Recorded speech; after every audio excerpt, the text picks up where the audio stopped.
Hey, it's Liberty, and today it is going to be a really chill video. It is the mid-year freakout tag. It's a very popular tag. I do it every year. I'm just going to put the prompts down in the description and I'm going to get straight into it. And the first prompt is the best book you've read so far in 2025.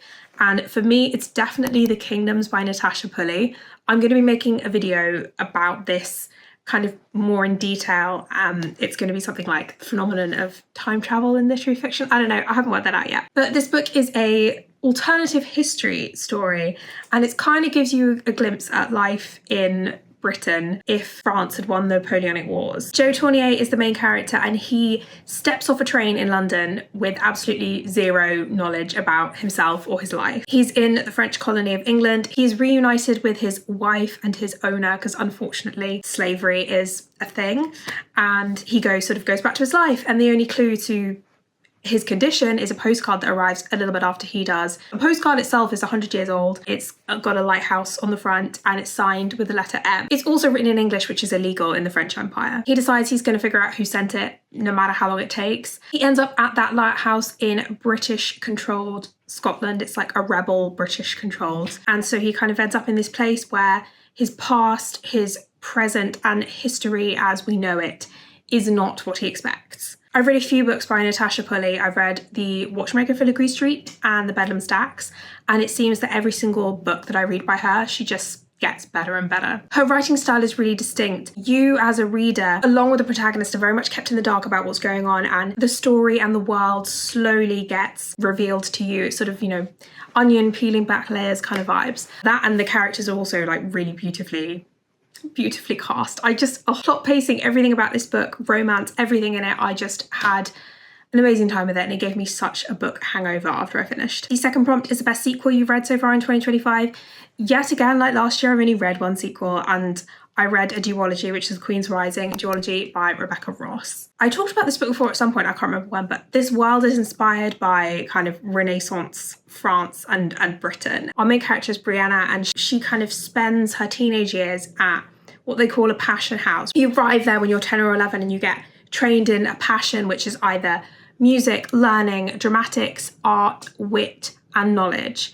And when you get to about 17 or 18, you kind of perform your passion at like a mini festival. A mentor kind of picks you up and is like, okay, I'm gonna take you on, and then this is gonna be your career. This school is in Valenia, which is sort of the France setting, and her tutor Cartier also is trying to teach her about Mavana, which is the sort of England, Britain, Ireland, Scotland, Wales, all of that melded together, because Brianna herself is half Valenian and half Mavanan. She ends up with a mentor who is an exiled Mavanan lord who's living in Valenia, and she sort of ends up caught up in rebellion plot to take back the country from the usurpers that now control Mavana. The second book deepens the world, and you also get Cartier's point of view, so we have two point of views in this second book. I really enjoyed this a lot because you kind of see the aftermath of an invasion. Once you've landed and once you've been fighting battles, you have to kind of take control of the rest of the country. You have to sort of execute justice, you have to set up your government, you have to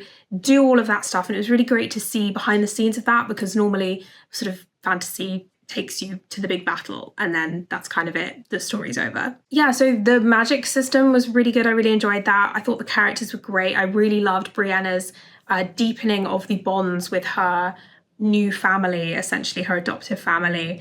And I hated the age gap between Brianna and her love interest, but I mean, overall, I really like this as a duology, and it comforted me when I was really ill with a headache. So the next prompt is new release you haven't read yet but want to. So many, all my friends' books. The Great Orchid Heist by Eleanor Vendrell, Learning to Fall by Peach Morris, 32 Days in May by Betty Carello. That one should be arriving soon. I've talked about them in my most anticipated reads of 2025, so I'm going to refer you to that video for that. But if you're looking for a book not written by one of my friends, it is going to be The Cardinal by Alison Weir.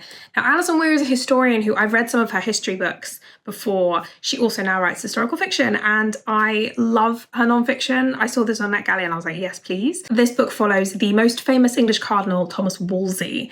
He was the son of a tradesman in Suffolk, and so this book kind of follows him as he's, sent to Oxford at 11 years old to study, and he rises to the highest point it's possible for someone to rise to that's obviously not royalty. And then of course his subsequent fall from that position. I actually don't know that much about Wolsey other than obviously what I learnt about in school. And obviously Wolf Hall he's a prominent character in the first book and actually across the whole trilogy. We've seen that kind of side of him, but you know, I trust Alison Weir as a historian enough to kind of bring through that fact into the historical fiction. So yeah, I'm very excited to read that. Next is your most anticipated release for the second half of 2025, A Steeping of Blood by Hafsa Faisal. Now, this is the second book in a duology that started with The Tempest of Tea, and A Tempest of Tea was all about this sort of group of misfits coming together to put on a heist. I love a heist book. Arthi is a criminal mastermind, and she has a tea room which at night doubles as like a vampire blood house, because vampires are,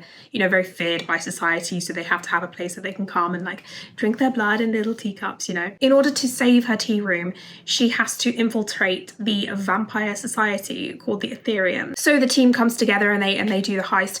I really loved A Tempest of Tea. You know, some of the friendships and love interests and the chemistry was chemistrying. I'm trying not to look up deliberately too much about the second book because I just want to get sort of straight into it. But it is the crew dealing with the aftermath of the heist and sort of gearing up for potential revolution as well, which is very exciting. This book is pitched as sort of Six of Crows meets Peaky Blinders, so I'm very excited to get it. Also, The Irresistible Urge to Fall for Your Enemy by Bridget Knightley also looks really good. It's the start of a series, romantasy. We've got scholarly healer and a gentleman assassin. Also, the edition on Waterstone's website is really, really beautiful, so I actually might buy that. It's a slow burn, enemies to lovers. She wants funding so she can tend to the sick. She's the only person who can heal him, you know. They have to work together to cure this sort of deadly pox that can potentially wipe out the population. But I have to say, hyper-competent idiots did make me laugh. Next is the biggest disappointment of 2025.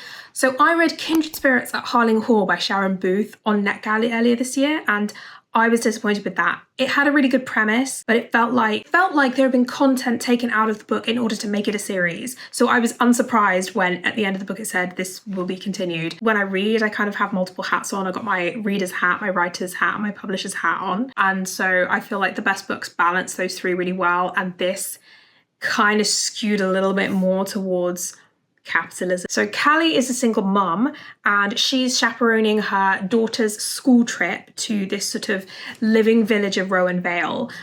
She starts seeing ghosts when she gets there.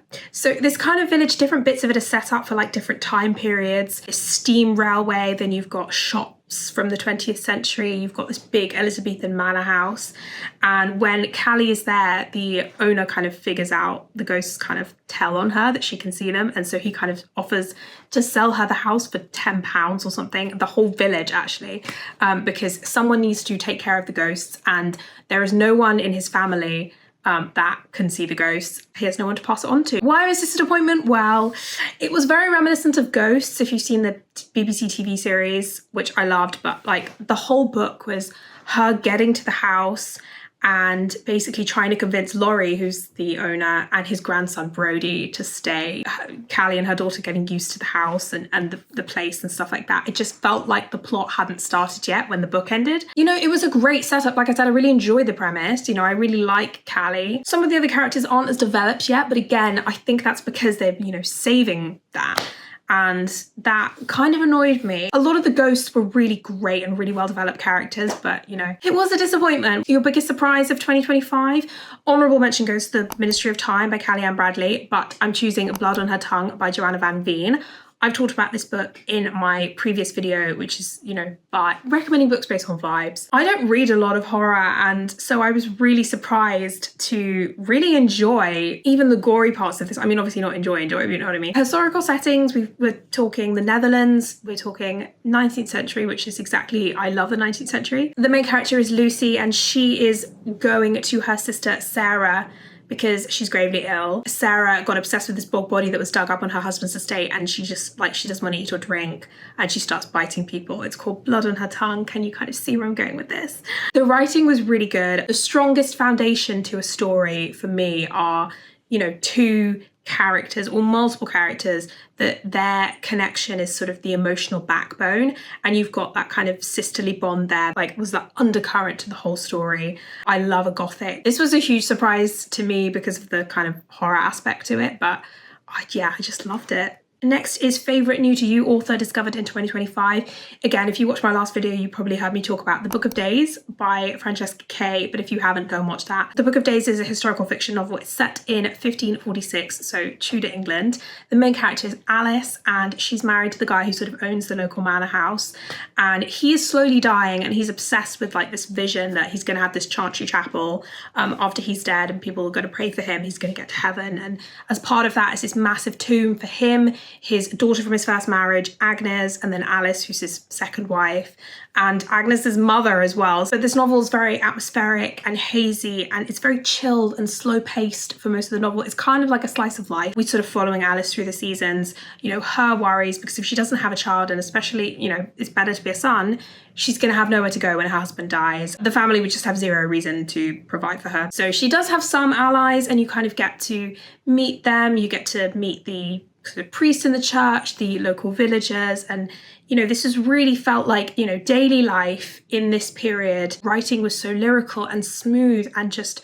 so rich. I will definitely be on the lookout to see what Francesca Kay does next. Newest fictional crush of 2025 is next, and this is from a book I started about a year ago and I had to put down because I think of my MA or something, and then it just sat there for ages, and I just picked it up and finished the whole rest of it, which was like 2/3 of it in a day, which is just so not me. It's The Wisteria Society of Lady Scoundrels by India Holton. If you loved Captain Hook from Once Upon a Time, if you loved Gawain from Merlin, any of the Musketeers, honestly, you will also find Ned Lightingbourne very crush-worthy. And this particular society is women only. They're pirates. They fly houses around, and they sort of pickpocket, blackmail, and steal from other people and from each other. It's sort of a matriarchal society, but it's also, you know, very British and very polite about it, you know, in the reign of Queen Victoria. Ned has been charged with assassinating Cecilia, who's the main character at the start of the novel, but obviously when they meet, there is chemistry.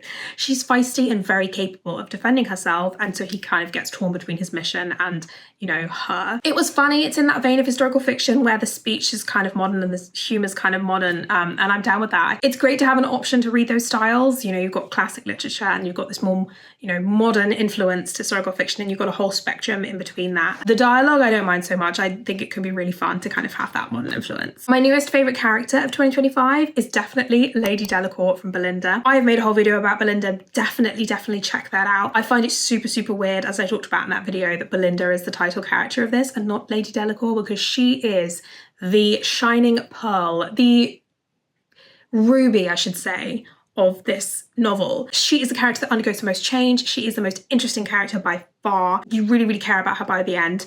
Lady Delacour she's a rich woman. She's fashionable and witty and charming, and she's very charismatic and bold. Underneath that mask that she shows to society, she is, you know, very insecure. She's fundamentally very unhappy.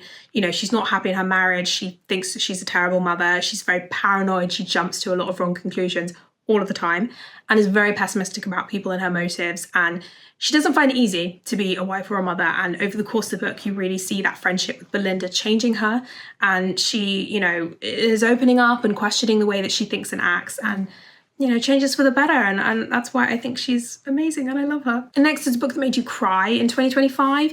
Nothing has made me cry. There's a couple that almost did. The Kingdoms by Natasha Pulley. Also The Ministry of Time by Kellyanne Bradley. Again, I'm going to be talking about these books in the same video, which is coming up, so do look out for that. And a book that made you happy in 2025. There were a few for different reasons. Exit Stage Death by my friend Ava Eldred obviously made me very happy. Not only because it's always amazing to see, you know, your friends publish books, you know, babies that you've seen be gestated. That's weird. But like I talked about in my previous video, Ava is really good at writing protagonists that have passions in life. So even though this is a YA murder mystery, it still made me really happy. It's set in a theatre camp where main character Livy is attending for the final time, and so she's determined to get the lead in the showcase because she's, you know, aging out. When a member of the camp turns up dead, Livy and her new friends that she's made have to sort of band together to solve the mystery before somebody else dies. I sped through this. I couldn't stop reading. I finished it and I felt so uplifted. You know, that band of friends, I loved every single one of them. I loved Livy, and I thought The mystery was just fantastically well done, and yeah, I had a great time with it. I wanted more. I wanted to know more about what happened afterwards. I'm gonna need a novella or something, Ava. Next is the most beautiful book you've bought or received in 2025. I'm obsessed with the cover of The Great Orchid Heist by Eleanor Vendrell. Look at her, she is beautiful. The title says it all, we've got a heist. Phil has a father who's a gambler and has debts to pay, and when her best friend sort of suggests that she break into the Felborough Botanic Gardens and steal an orchid, she doesn't take it seriously at first, but she does decide to infiltrate the Botanic Gardens as a volunteer, sort of befriend everybody and make it out of there with the orchid on the day that it blooms. However, Lily, who is the head gardener's, she proves to be a distraction, and so it causes Phil to sort of be torn. Does she steal the orchid and break Lily's heart, or does she lose her home and let her father's debts be called in? I'm very excited to read this. I've been saving it for summer, so now's the perfect time. Next is what books do you really need to read by the end of the year? So I want to take a look at 2025 releases to see if I've been keeping up with them. I put 11 books in my most anticipated releases of 2025. 9 of them are out so far, and I have to say, by the end of the summer, I'll be in a good place, I think. I read the first 2, being Watermoon and The Baby Dragon Cafe. Of my friend's 3 books, I've read 1, I have physical copies of the other 2. They're going to be part of my summer reading. So when I check in at the end of the year, I'll probably be at about 7 out of 11, which is quite good. I don't think I'm ever going to read them in 1 year. I never do. But by the end of 2 years, I'm normally like a good chunk done. So there are also a few books that I want to make videos on. Daniel Deronda by George Eliot, Jude the Obscure by Thomas Hardy, and then there's just like a bunch of, so I'll add those to the list as well. So that was the mid-year freakout tag. Let me know your answers to any of these questions. I'm really interested to see what people are reading, how everyone's reading year has been going. And if you made it to the end, I want to know if you could organise a heist for something, what would it be? So thank you for watching. I make videos all about books, history, culture, etc. So do check those out and subscribe if you would like to. Happy reading.